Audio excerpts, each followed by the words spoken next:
Bwana Yesu asifiwe. Ndugu yangu, napenda kukusanua leo kitu ambacho wengi tumezoea kusema kwamba hata mbuyu ulianza kama mchicha, hasa tunapokuwa tunajimotivate, tunajipa moyo katika jambo fulani. Wengi tumezoea kusema kwamba hata mbuyu ulianza kama mchicha, lakini wengi wanaishia kwamba hata mbuyu ulianza kama mchicha, but hawajui maana kamili kwamba ulianza kama mchicha, kwamba anajua kwamba kwamba ulianza kama mchicha kidogo kidogo, lakini umeenda sasa kuweza kuwa mkubwa na umekuwa mkubwa vile ulivyo. Ni kweli ndivyo inavyokuwa hivi. Hata mbuyu ulianza kama mchicha, ulianza kama mbegu kidogo ikawekwa.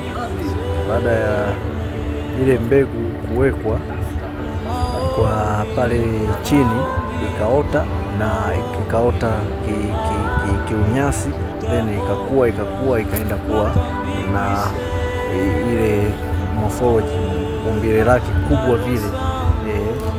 Ni moja kati ya big trees, miti mikubwa katika jamii za miti katika dunia hii. Lakini maana halisi kuikazia ya hiyo hata mbuyu ulianza kama mchicha ni hii.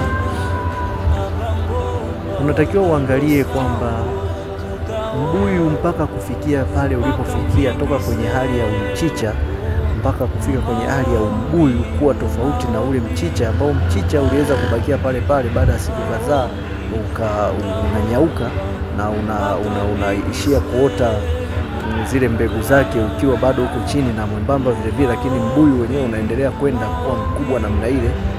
Kuna vitu vingi ambavyo katikati huo mbuyu umepitia, hasa resistance.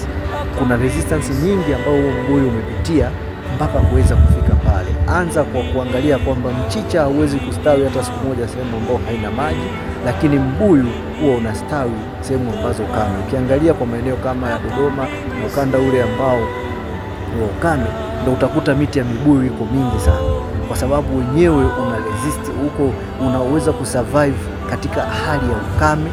Kwa uliweza kupambana katika hali ya ukame, hali ya ugumu, mazingira magumu, na ukiangalia huko katika mazingira magumu, lakini mwisho wa siku wenyewe ndio unaweza kufanikiwa na kuwa mkubwa vile ulivyo na kutupa tunda zuri ambalo linaweza kutupa CD4 na vitamini nyingi kama nini, kama mbuyu. Lilipambana. Ndivyo ambavyo ipo katika maisha yako wewe, ndugu yangu, na kusanua ya kwamba ili kuweza kufanikiwa katika jambo lolote, kuweza kufikia kuwa mtu yote mkubwa, kuweza kufikia kuwa mtu wa viwango fulani, lazima kuna mwanzo, ni kweli, lakini kutofautiana kwetu kuko katika kuresist, kupambana na ule ukinzani ambao unakuwepo hapa katikati.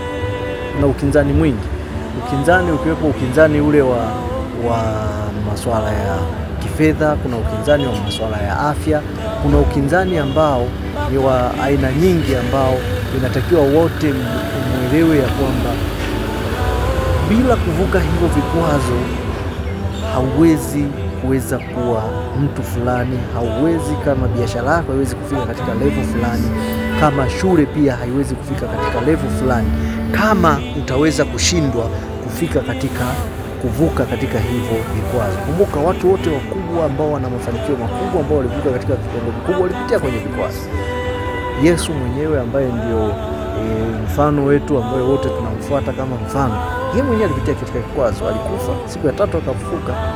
Asingeweza kufufuka leo hii, tusingekuwa tunajivunia kwamba jina lake linaokoa, jina lake linaponya, jina lake lina nguvu na ni mfalme wa wafalme. Tusingeweza kuongea namna hiyo kwa sababu asingeshinda umauti, tusingeweza kuongea hilo swala.